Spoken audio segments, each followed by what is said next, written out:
چل دیے دنیا سے سب شاہ و گدا، چل دیے دنیا سے سب شاہ و گدا، کوئی بھی دنیا میں کب باقی رہا، کوئی بھی دنیا میں کب باقی رہا، جیتنے دنیا سکندر تھا چلا۔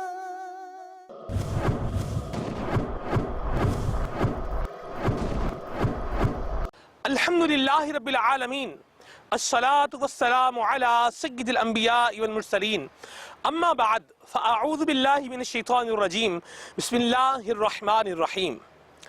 الصلاة والسلام علیک یا رسول اللہ وعلی آلک واصحابک یا حبیب اللہ، الصلاة والسلام علیک یا نبی اللہ وعلی آلک واصحابک یا نور اللہ۔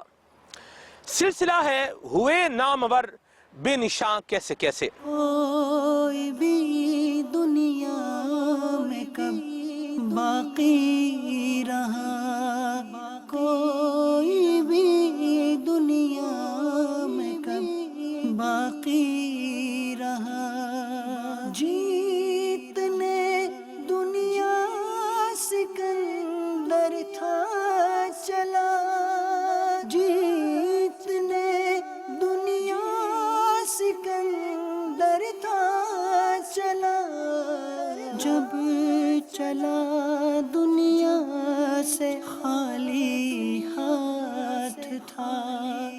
اس سلسلے کے اندر ہم آپ کو بتائیں گے کہ اس دنیا میں، اس زمانے میں کیسے کیسے ظالم و جابر، ظلم و ستم کے پہاڑ توڑنے والے، کر و فر والے، بڑی بڑی شان و شوکت والے بادشاہ اور حکمران تو ہو گزرے ہیں، لیکن آج ان کا نام و نشان باقی نہیں ہے، اور اگر کہیں نشان باقی ہے تو وہ عبرت کا مقام بنا ہوا ہے، عبرت کا نشان بنا ہوا ہے۔ چل دیے دنیا سے سب شاہ و گدا۔ آج ہم آپ کو بتائیں گے کہ چشم فلک نے ایک شخص ایسا بھی دیکھا جس کا زندگی گزارنے کا انداز انتہائی نچلے درجے کا تھا، لیکن پھر ایک وقت وہ بھی آیا کہ وہ بادشاہ بنا۔ جب بادشاہ بنا تو 12,000 بچوں کا قتل کروا دیا، اور بہت سارے افراد کو کھولتے ہوئے تیل کی دیگوں میں ڈال کر ان کی زندگی کا خاتمہ کر دیا۔ یہ کون تھا؟ یہ فرعون تھا۔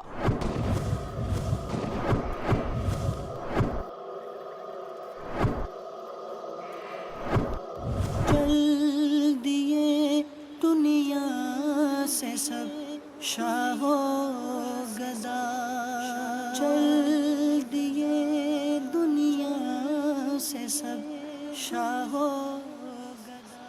شہر اصفہان کا ایک معمولی عطر فروش، ایک معمولی خوشبوئیں بیچنے والا، جس کا نام تھا ولید بن مصعب بن ریان۔ مدنی چینل کے ناظرین، آگے حالات بتانے سے پہلے آپ کو ایک اور بات بتاتا چلوں کہ مصر کے ہر بادشاہ کو فرعون ہی کہا جاتا تھا، لیکن آج ہم جس فرعون کی بات کرنے جا رہے ہیں اسے فرعون موسیٰ بھی کہا جاتا ہے۔ شہر اصفہان کا ایک معمولی خوشبوئیں بیچنے والا، جس پر قرض جب بہت زیادہ ہو گیا تو یہ اصفہان سے شام کی طرف بھاگ نکلا۔ شام پہنچا کچھ کاروبار کرنے کے لیے، کچھ اپنے ارننگ کے معاملات چلانے کے لیے، لیکن اس کی بدبختی کہ یہ شام میں بھی کوئی خاطر خواہ کاروبار نہ کر سکا۔ وہاں سے بھاگا، مصر میں آیا۔ مصر میں آ کر اس نے دیکھا کہ گاؤں دیہات کے اندر تربوز یعنی واٹر میلن یہ بہت سستے بکتے ہیں، جبکہ شہر میں اس کی قیمت بہت زیادہ ہوتی ہے۔ چنانچہ اس نے فیصلہ کیا کہ میں یہی تربوز کا کام کروں گا۔ ایک گاؤں میں گیا، وہاں سے اس نے کافی سارے تربوز خریدے، ان کو ایک گدا گاڑی پر لادا اور شہر کی طرف روانہ ہوا۔ یہ جہاں سے بھی گزرتا تھا ٹیکس وصول کرنے والے اس سے ٹیکس کی مد میں ایک تربوز لے لیا کرتے تھے۔ یوں ہی معاملہ چلتا رہا، یہ ٹیکس کے اندر ایک ایک تربوز دیتا رہا۔ جب یہ مصر پہنچا تو اس کے پاس صرف اور صرف ایک تربوز باقی تھا۔ یہ بات جان گیا کہ اس شہر میں، اس علاقے میں، اس ملک میں اندھیر نگری اور چوپٹ راج ہے۔ جس کا جی چاہے بادشاہ کا کرندہ بن کر مال لوٹ سکتا ہے۔ چنانچہ اس نے بھی لوگوں سے مال لوٹنے کا ایک طریقہ کار اختراع کیا، ایک طریقہ کار سوچا۔ وہ طریقہ کار کیا تھا؟ آئیے سماعت فرمائیے۔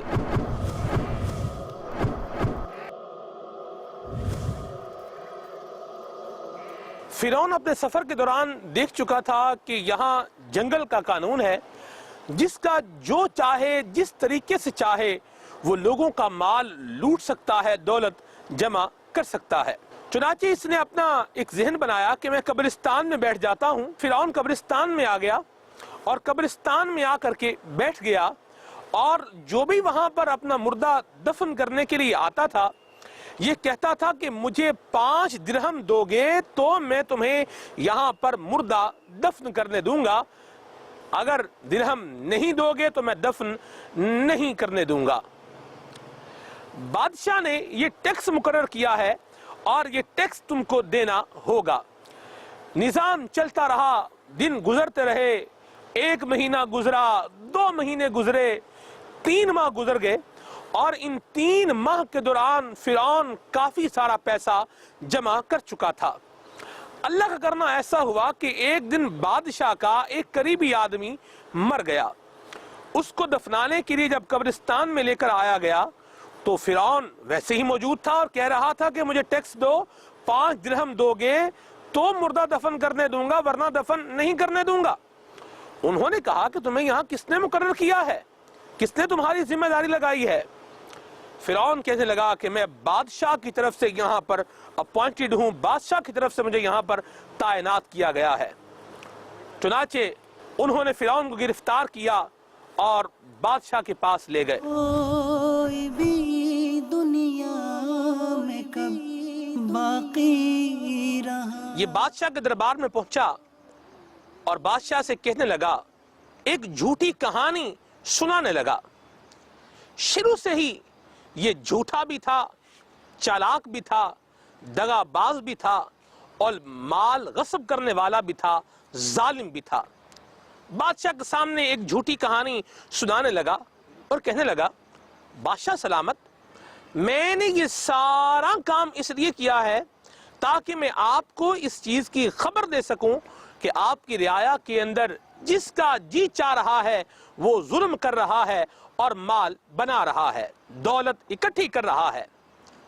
مدنی چینل کے ناظرین، اس نے جتنا بھی مال اکٹھا کیا تھا، جتنے بھی دولت اکٹھی کی تھی، جتنے بھی درہم و دینار اس نے اکٹھے کیے ہوئے تھے، یہ سارے اس نے بادشاہ کے سامنے پھینک دیے۔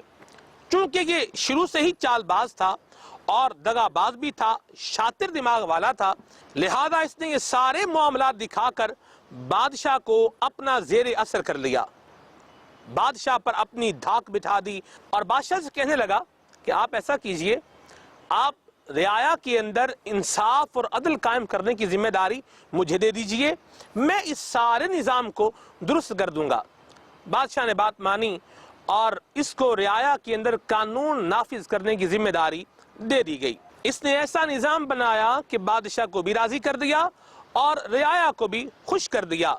کچھ عرصے کے بعد اس کو لشکر کا سپہ سالار بنایا گیا۔ اس دوران بادشاہ مر گیا، چنانچہ لوگوں نے اس کو بادشاہ کی جگہ پر اپنا حاکم مقرر کر لیا۔ اب یہ فرعون بن کر مصر کے تخت پر حکمران بن کر بیٹھ چکا تھا۔ چل دیے دنیا سے سب شاہ و گدا۔ بادشاہ بننے کے بعد اس نے بنی اسرائیل پر کیسے ظلم و ستم کے پہاڑ توڑے اور پھر آگے اس نے کیا کیا، آئیے آپ کو بتاتے ہیں۔ کوئی بھی دنیا میں کب باقی رہا۔ مصر کا بادشاہ بنتے ہی اس نے اعلان کر دیا کہ مجھے سجدہ کیا جائے، میری عبادت کی جائے۔ اس کے وزیروں میں سے حامان جو اس کا وزیر تھا، سب سے پہلے اسے سجدہ کرنے والا بنا، اور پھر دیگر مصر کے لوگ، اس کی قوم کے لوگ اس کو سجدہ کرنے لگے۔ جتنے دنیا سکندر تھا چلا، جب چلا دنیا سے خالی ہاتھ تھا۔ ہر گزرتے دن کے ساتھ اس کی بدبختی میں، اس کے غرور میں، اس کے تکبر میں، اس کی سرکشی میں اضافہ ہوتا چلا جا رہا تھا۔ بنی اسرائیل کو بھی اس نے مجبور کرنے کی کوشش کی اور انہیں بھی آمادہ کرنے کی کوشش کی کہ وہ بھی اس کو سجدہ کرنے والے بنے، اس کی عبادت کرنے لگ جائیں، لیکن بنی اسرائیل نے اس کی عبادت سے صاف انکار کر دیا اور کہا کہ ہم اللہ تعالیٰ کے علاوہ کسی اور کی عبادت ہرگز نہیں کریں گے۔ بس یہ سننا تھا تو فرعون کی رگے ظلم یہ پھڑک اٹھی اور ایسا ظالم، جابر، سفاک، ظلم و ستم کے پہاڑ توڑنے والا یہ بنا کہ تاریخ میں ایسے ظالم و جابر کی مثال نہیں ملتی۔ میرے مدنی چینل کی ناظرین، اس نے ظلم کا ایسا انداز اپنایا جسے سن کر انسان کی روح کانپ جاتی ہے۔ اس نے زیتون کے تیل کو بڑی بڑی دیگوں کے اندر گرم کیا اور اس میں گندک کو ملا دیا۔ زیتون کا تیل کھولنے لگ گیا، جوش مارنے لگا، ابلنے لگا، گندک بھی اس میں شامل ہو چکی تھی۔ اس نے بنی اسرائیل کے افراد کو ایک ایک کر کے اس کھولتے ہوئے ابلتے ہوئے تیل کے اندر ڈالنا شروع کر دیا۔ الامان والحفیظ، الامان والحفیظ۔ ایسا ظلم، ایسا جبر، ایسی سفاکیت، الامان۔ چل دیے دنیا سے سب شاہ و گدا۔ اللہ تعالیٰ ہمیں محفوظ و مامون فرمائے۔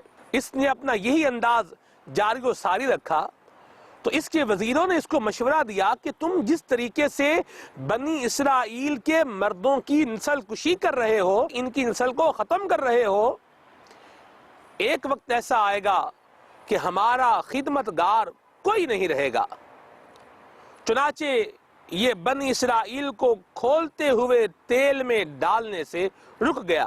اب اس نے کام یہ شروع کیا کہ بنی اسرائیل کے جو بزرگ ہوتے تھے، جو بوڑھے ہوتے تھے، ان کو انتہائی ذلت اور رسوائی والے کاموں پہ لگا دیا۔ ان کے گلے کے اندر، ان کی گردنوں کے اندر رسیاں باندھ کے رکھا کرتا تھا، ان سے اینٹیں پکوایا کرتا تھا، روزانہ کی بنیاد پر ان سے ٹیکس وصول کیا کرتا تھا، اور جو اس کو ٹیکس نہیں دیتا تھا یہ اس کے ہاتھ اور پاؤں باندھ دیا کرتا تھا۔ بنی اسرائیل کی عمر رسیدہ عورتوں سے یہ سود کاٹنے کا کام کروایا کرتا تھا۔ وقت گزرتا گیا، ایک دفعہ اس نے خواب دیکھا، بیت المقدس کی طرف سے ایک آگ اٹھی ہے جس نے فرعونیوں کو جلا دیا ہے، لیکن بنی اسرائیل کو کوئی نقصان نہیں دیا، اور بنی اسرائیل سے ایک سانپ برآمد ہوا اور اس سانپ نے فرعون کو تخت سے نیچے گرا دیا۔ فرعون ہڑبڑا کر اٹھ پڑا اور اپنے معبرین سے پوچھنے لگا، مجھے اس خواب کی تعبیر بتاؤ۔ انہوں نے کہا، اے فرعون، یاد رکھ، بنی اسرائیل میں ایک لڑکا پیدا ہونے والا ہے جو تیری سلطنت اور تیری حکومت کا خاتمہ کر دے گا۔ بس یہ سننا تھا۔ مدنی چینل کے ناظرین، اس نے فیصلہ کر لیا کہ میں بنی اسرائیل کے اندر پیدا ہونے والے ہر بچے کو قتل کروا دوں گا۔ جو بھی لڑکا پیدا ہوتا تھا اسے قتل کر دیا جاتا تھا۔ 12,000 بچوں کو قتل کروا دیا فرعون نے۔ ایسا ظلم، اللہ محفوظ فرمائے۔ یہ کام جاری تھا۔ اللہ کی کرنی ایسی ہوئی کہ بنی اسرائیل کے جوان اور بوڑھے یہ لوگ بھی مرنے لگ گئے۔ اس نے جب یہ سارا معاملہ اور ماجرا دیکھا، اس کے وزیر بھی سب کچھ دیکھ رہے تھے، اس کے وزیروں نے کہا اے بادشاہ تجھے کیا ہو گیا ہے؟ تو جس انداز میں بنی اسرائیل کے لڑکے ان کو قتل کر رہا ہے، بچوں کو قتل کر رہا ہے، ہماری خدمت کون کرے گا؟ ہمارا کام کاج کون کرے گا؟ پھر یہ فیصلہ ہوا کہ 1 سال بچوں کو قتل کیا جائے گا اور 1 سال چھوڑ دیا جائے گا۔ جو سال چھوڑنے کا تھا اس سال میں حضرت سیدنا ہارون علیہ السلام پیدا ہوئے، اور وہ سال جو بچوں کے قتل کرنے کا تھا اس سال میں حضرت سیدنا موسیٰ کلیم اللہ علی نبینا و علیہ السلام پیدا ہوئے۔ موسیٰ علیہ السلام کی ولادت باسعارت ہوئی، آپ دنیا میں تشریف لائے، اللہ تبارک و تعالیٰ نے آپ کی حفاظت کیسے فرمائی، بڑھئی نے کس انداز میں آپ کے لیے صندوق تیار کیا، آپ فرعون کے محل میں جا پہنچے اور آپ نے فرعون کے محل میں پرورش پائی، کس طرح پائی، آئیے آپ کو بتاتے ہیں۔ بھٹکے ہوں کو راستہ اللہ نے دیا، بھیجے ہماری رہنمائی کو یہ انبیاء، بھیجے ہماری رہنمائی کو۔ حضرت سیدنا یعقوب علی نبینا و علیہ السلام کی آل میں سے حضرت سیدنا عمران اپنی قوم بنی اسرائیل کے سردار تھے، اور موسیٰ علیہ السلام انہی کے فرزند تھے۔ موسیٰ علیہ السلام کی ولادت کا وقت جب قریب آیا تو فرعون کے فوجی اور دیگر حکومتی کارندوں نے ان حضرات کے مبارک گھر پر آنا شروع کر دیا، اور ایک دائی کو مستقل طور پر آپ کے گھر پر چھوڑ دیا گیا تاکہ وہ سارے حالات، سارے واقعات، سارے معاملات کی خبر فرعون کے سپاہیوں کو کرتی رہے۔ میرے مدنی چینل کے ناظرین، رات کا وقت تھا اور حضرت سیدنا موسیٰ علیہ السلام چاند سا چہرہ چمکاتے ہوئے دنیا میں تشریف لے آئے۔ اللہ تبارک و تعالیٰ نے آپ کو محبوبیت عامہ عطا فرمائی تھی، اور عالم یہ تھا جو بھی آپ کو دیکھتا تھا آپ کی محبت میں گرفتار ہو جاتا تھا۔ موسیٰ علیہ السلام کو دیکھنے والی دائی موسیٰ علیہ السلام کی محبت میں گرفتار ہو گئی، اور آپ کی والدہ کو کہنے لگی کہ اس بچے کو ہرگز قتل نہیں ہونا چاہیے۔ میرے مدنی چینل کے ناظرین، طے یہ پایا کہ گھر کے اندر موجود بکری کا بچہ اس کو ذبح کیا جائے اور اس کے پیسز کر کے اس کو ایک ہنڈیا میں ڈال دیا جائے، اور اس طریقے سے موسیٰ علیہ السلام کی حفاظت کا سامان کیا جائے۔ چنانچہ بکری کے بچے کو ذبح کیا گیا، اس کے پیسز کر کے اسے ہنڈیا میں ڈالا گیا۔ سپاہیوں سے جا کر کہنے لگی کہ یہاں پر بچہ پیدا ہوا تھا، لڑکا پیدا ہوا تھا، اسے قتل کر کے ہانڈی میں ڈال دیا ہے، اور اب میں اس کو ٹھکانے لگانے جا رہی ہوں۔ سپاہیوں نے مزید تحقیقات نہیں کی اور دائی کو جانے دیا۔ اللہ تبارک و تعالیٰ کا کرنا ایسا ہوا کہ موسیٰ علیہ السلام اپنی والدہ ماجدہ کی آغوش شفقت میں پرورش پانے لگے۔ یہاں فرعون کے نجومیوں نے اسے خبر دی کہ اے فرعون، وہ بچہ جو تمہاری سلطنت کے، تمہاری حکومت کے خاتمے کا ذریعہ بنے گا، وہ بچہ پیدا ہو چکا ہے۔ بھٹکے ہوں کو راستہ اللہ نے دیا، بھیجے ہماری رہنمائی کو یہ انبیاء۔ فرعون نجومیوں کی بات سن کر ہڑبڑا اٹھا، پریشان ہو گیا کہ وہ بچہ جس سے اپنے آپ کو بچانے کے لیے میں نے بنی اسرائیل کے 12,000 بچوں کا قتل کیا، وہ بچہ پیدا ہو گیا۔ اس نے فوراً اپنے سپاہیوں کو بلایا اور ان سے پوچھنے لگا کہ بتاؤ، کیا تم نے بنی اسرائیل کے اندر ہر بچے کو خود قتل کیا ہے؟ سپاہی بولے کہ سب بچوں کو تو ہم نہیں قتل کیا ہے، لیکن عمران کے بیٹے کو ہم نے خود قتل نہیں کیا، بلکہ ان کے بیٹے کو دائی نے قتل کیا، اور ہم نے دائی کی بات پر اعتماد کر لیا۔ فرعون نے کہا فوراً ان کے گھر پہنچو اور جا کے دیکھو بچہ وہاں پر موجود ہے یا نہیں ہے۔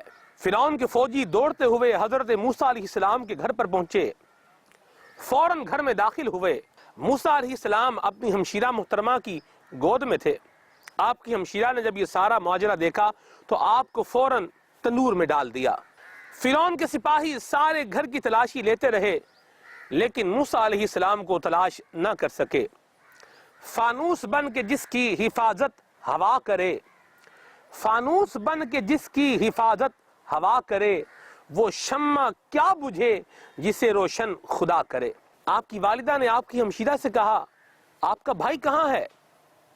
تو آپ کی ہمشیرہ کہنے لگیں کہ میں نے اپنے بھائی کو تنور میں ڈال دیا ہے، جلتے ہوئے تنور میں ڈال دیا ہے۔ موسیٰ علیہ السلام کی والدہ بے قرار ہو گئیں، فوراً تنور کے پاس پہنچی، کیا دیکھتی ہیں کہ موسیٰ علیہ السلام بالکل محفوظ ہیں اور آگ کے انگاروں کے ساتھ کھیل رہے ہیں۔ یہ موسیٰ علیہ السلام کا ارہاس تھا، اللہ تبارک و تعالیٰ کا فضل تھا، کرم تھا۔ بھیجے ہماری رہنمائی کو یہ انبیاء۔ حضرت سیدنا موسیٰ علیہ السلام کی عمر 40 دن ہو چکی تھی اور آپ کی والدہ ماجدہ کو یہ خطرہ لاحق تھا۔ یہ بات جانتی تھیں آپ کہ میرے بیٹے کی زندگی مشکل میں ہے، چنانچہ ڈیسیژن لیا، فیصلہ لیا کہ کیوں نہ اس بچے کو ایک صندوق میں ڈال کر، کشتی میں ڈال کر دریائے نیل میں بہا دیا جائے، اللہ تبارک و تعالیٰ کے سپرد کر دیا جائے کہ وہاں سے ان کو کوئی اور اٹھائے گا اور ان کی پرورش کر لے گا۔ مدنی چینل کے ناظرین، گھر کے تمامی افراد نے مشورہ کیا کہ ہمارے محلے کے اندر ایک شخص ہے جس کا نام ہے سانوم، کارپینٹر ہے، اس سے بات کی جائے اور اس سے وڈ کا، لکڑی کا ایک چھوٹا سا باکس تیار کروا لیا جائے۔ سانوم سے یہ وعدہ لیا گیا کہ تم کسی شخص کو نہیں بتاؤ گے کہ تم سے یہ صندوق، یہ باکس لکڑی کا کیوں بنوایا جا رہا ہے، اور کسی سے تم یہ بات شیئر نہیں کرو گے، کسی کو یہ بات نہیں بتاؤ گے۔ فرعون نے اس بات کا اعلان کروا دیا تھا کہ جو بھی مجھے اس بچے کی خبر دے گا میں اس کو بہت ساری دولت دوں گا، سونا دوں گا، انعام دوں گا، اکرام دوں گا۔ اس سانوم بڑھئی کارپینٹر کے دل میں لالچ آ گیا، کیوں نہ میں جا کے فرعون کو بتاؤں اور بہت ساری دولت حاصل کرنے میں کامیاب ہو جاؤں۔ چنانچہ یہ فرعون کو بتانے کی نیت سے روانہ ہوا، قدم اٹھانے لگا۔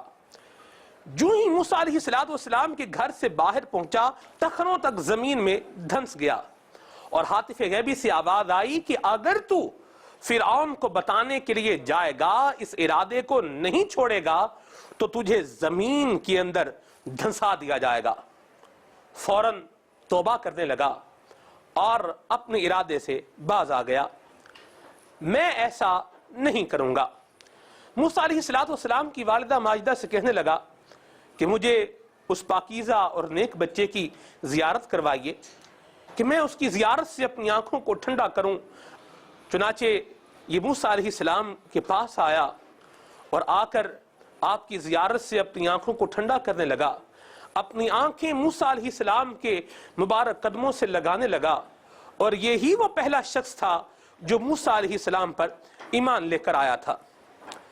مدنی چینل کے ناظرین، آپ اندازہ لگائیے، ایک ماں اپنے لخت جگر کو، اپنے پیارے بیٹے کو جو اسے جان سے پیارا ہے، اس بیٹے کو نہلا رہی ہے، نہلانے کے بعد عمدہ کپڑے پہنا رہی ہے، عمدہ کپڑے پہنانے کے بعد اپنے اس بیٹے کو خوشبو لگاتی ہے۔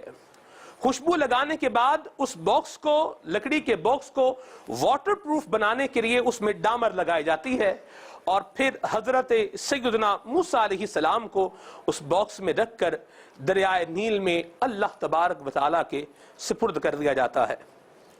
تفاسیر میں بیان ہے کہ حضرت موسیٰ علیہ السلام کی والدہ کی آنکھوں سے آنسو جاری تھے۔ اولاد کا دکھ کیسا ہوتا ہے، جو اولاد والے ہیں وہ یہ بات بخوبی سمجھ سکتے ہیں۔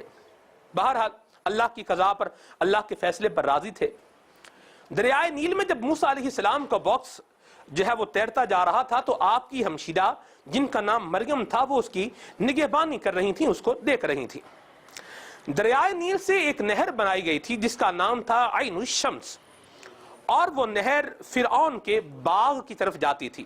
اللہ تبارک و تعالیٰ کا کرنا ایسا ہوا کہ وہ باکس عین الشمس نہر کی طرف چل پڑا اور پھر جو فرعون کا باغ تھا اس باغ میں کنارے پر جا کر ٹھہر گیا۔ فرعون اپنی بیوی آسیہ کے ساتھ باغ میں چہل قدمی کر رہا تھا، سحر کر رہا تھا، اور اس کے سپاہیوں نے اس کو سارا ماجرا بتایا کہ ہمیں نہر کے کنارے اس طرح کا ایک صندوق ملا ہے۔ چنانچہ اس صندوق کو اٹھایا گیا، اس لکڑی کے باکس کو اٹھا کر فرعون کے پاس لایا گیا۔ جب اس باکس کو کھولا گیا تو فرعون یہ دیکھ رہا تھا کہ اس باکس کے اندر بچہ موجود ہے، بڑا حسین و جمیل بچہ ہے۔ فرعون یہ کہنے لگا کہ یہ میرا کمال ہے، میری خوبی ہے کہ جس بچے کو میں مارنا چاہتا تھا وہ بچہ آج میرے سامنے موجود ہے۔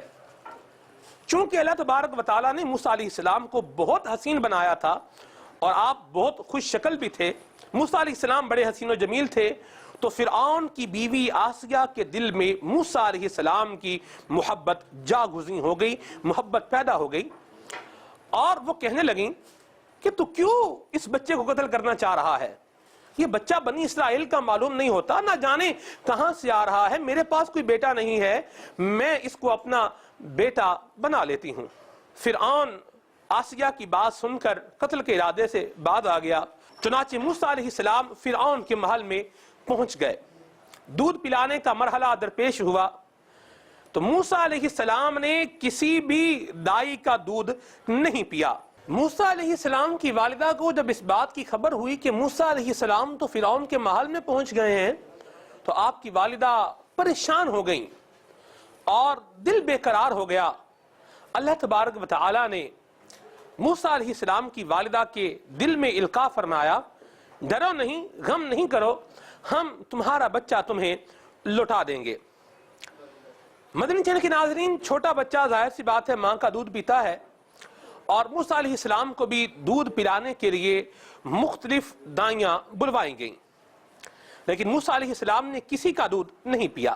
آپ کی ہمشیرہ محترمہ جن کا نام مریم تھا، وہ یہ سارا ماجرا دیکھ رہی تھیں۔ آپ فرعون سے کہنے لگیں کہ میں تمہیں ایک عورت کے بارے میں بتاتی ہوں کہ جس کا دودھ یہ پی لیں گے۔ فرعون نے کہا ہاں ضرور بتاؤ۔ چنانچہ موسیٰ علیہ السلام کی والدہ کو آپ بلا کر کے لے آئیں۔ موسیٰ علیہ السلام جیسے ہی اپنی والدہ کی آغوش رحمت میں پہنچے، اپنی والدہ کی گود میں پہنچے، آپ نے دودھ نوش فرمانا شروع کر دیا۔ آپ کی والدہ ماجدہ نے 2 سال تک آپ کو دودھ پلایا، آپ کی پرورش کی، اور پھر اس کے بعد موسیٰ علیہ السلام کی والدہ کو فرعون نے بہت زیادہ مال و دولت دے کر وہاں سے رخصت کیا۔ آپ کی والدہ ماجدہ کے بعد حضرت آسیہ نے آپ کی پرورش شروع کی، فرعون بھی آپ سے محبت کرنے لگا۔ آپ کی عمر 3 سال تھی، آپ فرعون کی گود میں تھے کہ آپ نے فرعون کی داڑھی کو پکڑا اور ایک زوردار تھپڑ فرعون کو رسید کیا۔ یہ تھپڑ موسوی تھا، یہ موسیٰ علیہ السلام کا تھپڑ تھا، جو فرعون کو لگا تو کہ چکرا گیا، دن میں تارے نظر آ گئے اس کو، اور پھر یہ کہنے لگا کہ یہ بچہ وہی ہے جو میری حکومت کے خاتمے کا سبب بنے گا۔ حضرت آسیہ کہنے لگیں کہ بچے ناسمجھی میں ایسے معاملات کر دیتے ہیں، بچے تو آگ میں بھی ہاتھ ڈال دیتے ہیں۔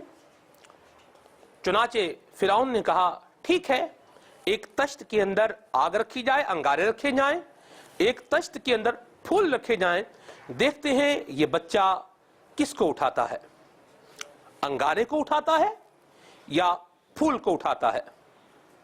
چنانچہ 2 تھال لیے گئے، 2 تشت لیے گئے، ایک میں انگارے اور ایک میں پھول رکھ دیے گئے، اور موسیٰ علیہ السلام کے سامنے دونوں تشت لے جائے گئے۔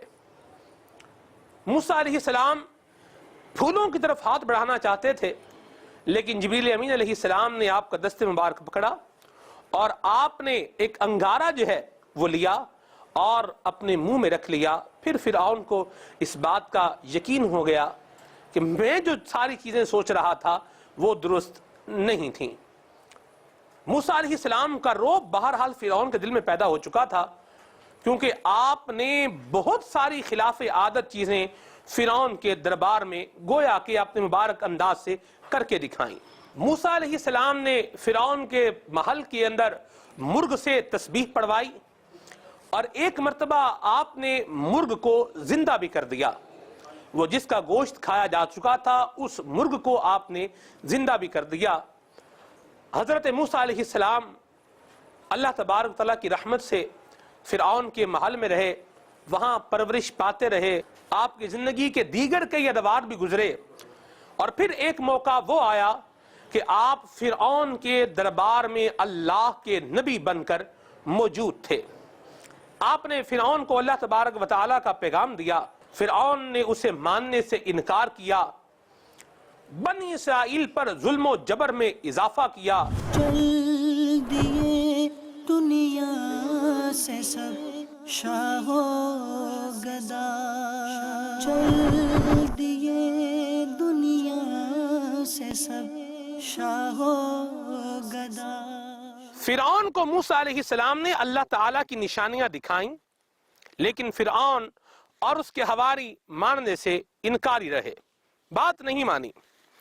حضرت سیدنا موسیٰ علیہ السلام نے اللہ تبارک و تعالیٰ کی بارگاہ میں دعا کی، یا مالک مولا، کسی طرح سے بنی اسرائیل کو قبطیوں سے، فرعونیوں سے نجات عطا فرما کہ یہ بے خوف ہو کر تیری عبادت کر سکیں۔ اللہ تبارک و تعالیٰ کی طرف سے حکم ملا کہ یہاں سے کوچ کر جاؤ، اور فرعون اگر تمہارے پیچھے آئے گا تو مارا جائے گا۔ حضرت سیدنا ہارون علیہ السلام کی عمر مبارک 83 برس تھی، اور حضرت سیدنا موسیٰ علیہ السلام کی عمر مبارک 80 برس تھی۔ عاشورہ کی شب تھی، موسیٰ علیہ السلام نے اپنی قوم بنی اسرائیل کے ساتھ وہاں سے کوچ کیا۔ موسیٰ علیہ السلام نے بنی اسرائیل کو خفیتاً پیغام دیا کہ آپ سب لوگ شہر سے باہر ایک میدان میں جمع ہو جائیں، اور پھر ہم وہاں سے رات کے وقت میں کوچ کر جائیں گے۔ بنی اسرائیل جب وہاں سے نکل کر باہر میدان میں جانے لگے، اپنے علاقے سے نکل کر جب باہر میدان میں جانے لگے، تو فرعون نے پوچھا کہ یہ لوگ باہر کیوں جا رہے ہیں؟ تو اسے کہا گیا کہ ان لوگوں کا عید کا دن یعنی عاشورہ کا دن آنے والا ہے، لہذا اللہ تبارک و تعالیٰ کی عبادت کرنے کے لیے، عید منانے کے لیے یہ افراد وہاں پر جمع ہو رہے ہیں۔ رات کا وقت ہوا تو حضرت سیدنا موسیٰ علیہ السلام بنی اسرائیل کو لے کر وہاں سے روانہ ہوئے۔ بنی اسرائیل کی تعداد 6,70,000 تھی۔ موسیٰ علیہ السلام آگے تھے اور ہارون علیہ السلام پیچھے تھے۔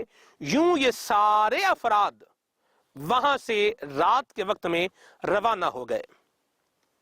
صبح کے وقت فرعون کو خبر مل چکی تھی کہ بنی اسرائیل یہ سارے افراد یہاں سے روانہ ہو چکے ہیں، چنانچہ فرعون نے بنی اسرائیل کا پیچھا کرنے کا ارادہ کر لیا۔ بنی اسرائیل راستہ بھول گئے، لیکن حضرت سیدنا یوسف علیہ السلام کے جسم اطہر کی برکت سے بنی اسرائیل کو راستہ مل گیا۔ المختصر، بنی اسرائیل دریائے کلزم کے کنارے پہنچ چکے تھے۔ فرعون کے جاسوس اس کو خبر دے چکے تھے کہ بنی اسرائیل یہاں سے روانہ ہو گئے ہیں اور دریائے کلزم تک پہنچ چکے ہیں۔ بنی اسرائیل نے جب فرعون کے لشکر کو اپنے قریب آتا محسوس کیا تو موسیٰ علیہ السلام کے پاس پہنچے اور کہنے لگے کہ اب ہم کیا کریں؟ چل دیے دنیا سے سب۔ اللہ تبارک و تعالیٰ نے موسیٰ علیہ السلام کو وحی فرمائی کہ دریا پر اپنا عصا ماریے، اس کے اندر راستے بنا دیے جائیں گے۔ اللہ تبارک و تعالیٰ کے پیارے نبی حضرت سیدنا موسیٰ علیہ السلام نے دریا پر اپنا عصا مارا، ہوا چلی، اتنی تیز چلی کہ سمندر میں 12 راستے بن گئے۔ آفتاب چمک رہا تھا، سورج کی روشنی اپنی تمازت کے ساتھ چمک رہی تھی، دھوپ بھی تھی۔ اللہ تبارک و تعالیٰ کے کرم سے سورج کی وجہ سے فوراً وہ راستے خشک ہو گئے۔ میرے مدنی چینل کے ناظرین، بنی اسرائیل کے اندر ایک ہیجانی کیفیت تھی کہ یہ کیا کریں، کیا یہ اس دریا میں داخل ہو جائیں؟ یہ لوگ سوچ رہے تھے۔ اللہ تبارک و تعالیٰ کے پیارے نبی حضرت سیدنا موسیٰ علیہ السلام سب سے پہلے، اور پھر حضرت سیدنا ہارون علیہ السلام ان کے پیچھے جب راستوں میں داخل ہوئے تو بنی اسرائیل ساری قوم ان راستوں میں داخل ہو گئی۔ سمندر کے اندر پانی کی دیواریں بن چکی تھیں اور بنی اسرائیل سفر کر رہے تھے۔ یہ پریشان ہوئے کہ ہمارے دیگر جو افراد ہیں قبیلے کے ان کا کیا بنا، کہیں وہ غرق تو نہیں ہو گئے؟ اللہ تبارک و تعالیٰ کے فضل سے، کرم سے موسیٰ علیہ السلام نے پانی کی دیواروں میں جب آسا مارا تو وہاں روشن دان بن گئے، کھڑکیاں بن گئی، اور بنی اسرائیل یوں باتیں کرتے کرتے، گفتگو کرتے کرتے دریا کو پار کر گئے۔ فرعون بھی بحر کلزم کے کنارے پہنچ چکا تھا۔ اس کے وزیر نے اسے کہا کہ اس پانی کے اندر قدم مت رکھنا ورنہ تمہیں اپنی خدائی کا بھاؤ معلوم ہو جائے گا۔ لیکن یہ چونکہ تکبر کا شکار تھا، پہلے بھی موسیٰ علیہ السلام کا مبارک باکس جب اس کے باغ کے قریب پہنچا تھا تو وہاں پر بھی اس نے یہی کہا کہ یہ میرا ہی کمال ہے کہ وہ بچہ جس کو میں مارنا چاہتا ہوں آج میرے پاس آ چکا، اور یہاں پر بھی یہی کہہ رہا تھا کہ میرے اقبال کی وجہ سے، میرے دبدبے کی وجہ سے، میری ہیبت کی وجہ سے دریا راستہ دے چکا اور یہ راستہ خشک ہو چکا۔ اگر بنی اسرائیل مارے جاتے مجھے خدام کہاں سے ملتے؟ تو یہ سب کچھ تو میری وجہ سے ہوا ہے۔ لیکن یہ تھوڑا مخمسے کا شکار اس وقت ہوا جب اسے اس کے وزراء نے کہا کہ تم یہاں پر داخل نہ ہونا۔ اللہ تبارک و تعالیٰ کی ذات بابرکات جو فیصلہ کرتی ہے ہوتا وہی ہے جو منظور خدا ہوتا ہے۔ حضرت جبریل امین علیہ السلام اپنے گھوڑے پر تشریف لائے اور فرعون کا گھوڑا حضرت جبریل امین علیہ السلام کی گھوڑے کے پیچھے بھاگنے لگا۔ فرعون نہ چاہتے ہوئے بھی اس دریا میں داخل ہوا۔ فرعون کے جتنے پیروی کرنے والے تھے، فرعونی لشکر کے افراد تھے، وہ بھی دریا میں داخل ہوئے۔ اللہ تبارک و تعالیٰ کا کرنا ایسا ہوا، وہ پانی کی دیواریں دوبارہ پانی میں تبدیل ہو گئیں، وہ راستے ختم ہو گئے، فرعون پانی کے اندر غرق ہو گیا، ڈوب گیا، اور سارے اس کے فوجی وہ بھی ڈوب گئے۔ مدنی چینل کے ناظرین، اللہ تبارک و تعالیٰ کا ایسا کرم تھا، ایسا فضل تھا موسیٰ علیہ السلام قوم پر، موسیٰ علیہ السلام کی امت پر، کہ دریا نے فرعونیوں کو تو ڈبو دیا، لیکن ان کا جو ساز و سامان تھا، ان کے پاس جو سونا تھا اور اس طرح کا مال و متاع تھا، یہ نکال کر باہر کنارے پر پھینک دیا۔ بنی اسرائیل کے افراد پریشان ہوئے، پتہ نہیں فرعون مرا بھی ہے یا نہیں مرا، اس کی فوج ہے وہ بھی پانی میں غرق ہوئی ہے یا نہیں ہوئی۔ پانی نے فرعون اور اس کے کچھ فوجیوں کی لاشوں کو نکال کر باہر کنارے پر پھینک دیا۔ یوں وہ فرعون جو خدائی کا دعویٰ کرنے والا، وہ فرعون جو ظلم کرنے والا، وہ فرعون جو بچوں کو ناحق قتل کرنے والا، وہ فرعون جو اللہ تبارک و تعالیٰ کی عبادت کی بجائے اپنی عبادت کی دعوت دینے والا، اپنے آپ کو سجدے کروانے والا، ظلم و ستم کے پہاڑ توڑنے والا، کر و فر والا، آج پانی کے اندر غرق ہونے کے بعد ساری دنیا کے لیے عبرت کا نشان بن چکا تھا۔ میرے مدنی چینل کے ناظرین، ہمیں پتہ یہ چلتا ہے کہ انسان کو اپنی اوقات یاد رکھنی چاہیے، تکبر کا شکار ہرگز نہیں ہونا چاہیے، اللہ تبارک و تعالیٰ کا عاجز اور مسکین بندہ بن کر اپنی زندگی گزارنی چاہیے۔ اور یاد رکھیے، جو تکبر کرے گا، جو اللہ تبارک و تعالیٰ کی نافرمانی کرے گا، یا جو اللہ تبارک و تعالیٰ کی ذات بابرکات سے جنگ کرے گا، یا اللہ تبارک و تعالیٰ کی ذات کی توہین کرے گا، اس کا نام و نشان مٹ جائے گا، ملیا میٹ ہو جائے گا۔ ہوئے نامور بے نشان کیسے کیسے، جگہ جی لگانے کی دنیا نہیں ہے، یہ عبرت کی جا ہے، تماشا نہیں ہے۔ چل دیے دنیا سے سب شاہ و گدا، کوئی بھی دنیا میں کب باقی رہا، کوئی بھی دنیا میں کب باقی رہا۔ جیتنے دنیا سکندر تھا چلا، جیتنے دنیا سکندر تھا چلا، جب چلا دنیا سے خالی ہاتھ تھا، جب چلا دنیا سے خالی ہاتھ تھا۔